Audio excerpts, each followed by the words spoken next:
They stated, I was in the system for 9 years. I was fortunate enough to be raised by my grandmother. I am considered the lucky one out of 7 children. Being lucky meant sharing my grandmother with the rest of the family. Being lucky meant being raised off of thrift store clothing. Being lucky meant being raised in the projects. Being lucky meant I still struggled, but I had somebody. There was somebody who made sure that before I ever met you guys to have the opportunity to tell you how awesome I am, that I believed and knew that I had the potential to be awesome. No matter how damaged I was, no matter how much I had seen in my childhood, no matter how many people told me I was worthless, no matter how many people didn't choose me or didn't help me, I had that one person who believed in me, and she got me here to this day. Unfortunately, she's not here with us anymore, but her memory carries on, and it goes with me. Anytime anybody gives me compliments, I always tell them, glory be to God, compliments to my grandmother. On that note, I'd like to take this opportunity to tell you a little bit about some of my awesome ideas of how I'm going to shake this thing up, because I'm just going to change foster care so seriously, and you guys are going to help me. I don't know if you know it or not, but you've been recruited. It's official. They have video. I have pictures of everybody. I will find you, and it's going down. Just know that. Okay, I'm joking. But seriously though, today I'm taking the opportunity to not talk about my amazing grandmother, not talk about my awesome self, or any of the other things that I regularly represent and advocate on behalf of. Today is about my mama. Because what the social workers failed to realize is in the process of saving me, they destroyed her life. Yes, it was a rocky situation. Yes, she was on the verge of a nervous breakdown. Yes, she was a single white woman with 7 kids, 5 of which were mixed, in a very poverty-stricken neighborhood. She did it on her own as best as she could, and then she snapped a little bit. Partially postpartum blues, partially all the years of drug addiction, partially the last baby having Down syndrome. I don't know what it was. It was a combination of a lot of stuff. But at the end of the day, the strongest person that I know, life got to. And in her time of need, she went and decided to go to, I don't know if you guys ever heard of family preservation, but in California, you go to them to reach out for help. She reached out for help. She got her kids taken away. My mommy went to go get us bunk beds. And instead of giving her beds, they took her kids. Granted, she needed help. Granted, somebody did need to step in. Don't get me wrong. We needed some help. She needed some counseling, tried some medication. It's not my job. Like, I don't know what the specifics are. Like, I couldn't write the prescription myself, but something was necessary.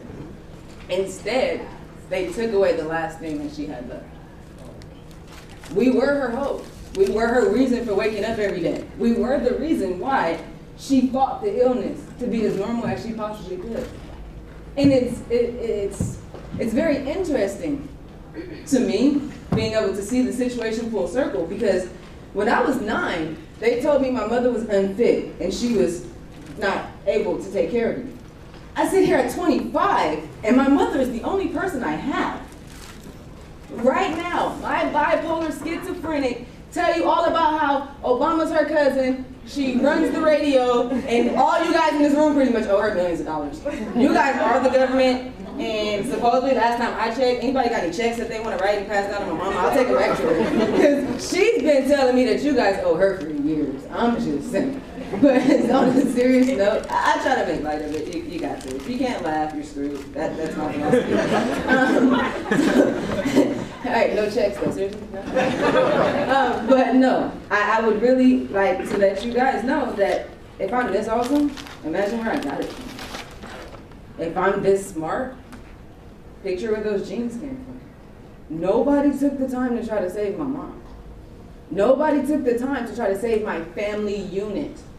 The one thing that is so precious and important to me. I may seem very well put together. I just left a situation where my mother is a part of our lives, and we take care of her, and she does an awesome job of taking care of us. Literally, I was given the opportunity to go to Sacramento earlier this month, and I almost didn't go because I didn't have anything to wear. And I didn't have any money for food, and I didn't have anything. I lost my job earlier this year, and I've been unemployed ever since, living off of my mama.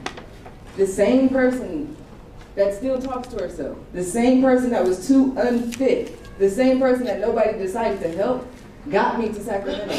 She went and pawned her necklace right off of her neck, took me to the thrift store, and bought me some clothes to send me to Capitol Hill.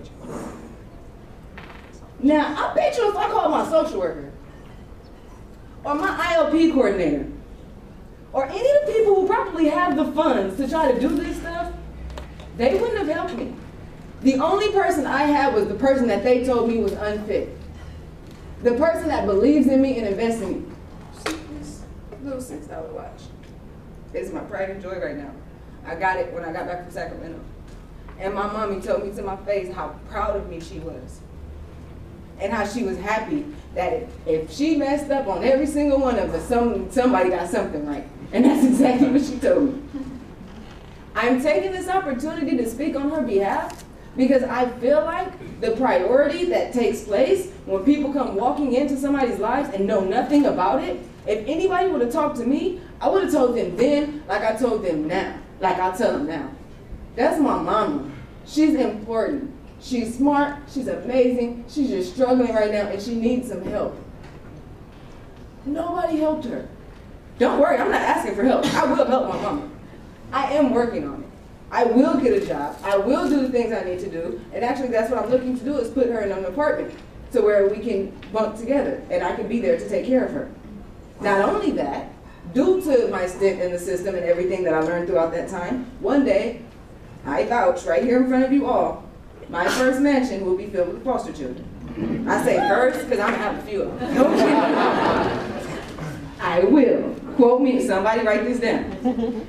So seriously though, I promise to make a difference because when people had the chance, nobody decided to step up and make a difference. Man. And if I'm this awesome with no help, could you guys imagine what could have been? Like so seriously, and I'm not full of myself. There's a very humble me inside of me. It's just, I know at the end of the day, I faced hell, I went through it, and I stand here before you a whole person. Not a damaged little girl. Not a broken individual. I was about to say, I am a grown woman. Just half of y'all knew what I was about to say. A very responsible, mature young woman who will take full responsibility for my family because nobody else decided to. Thank you guys for your time.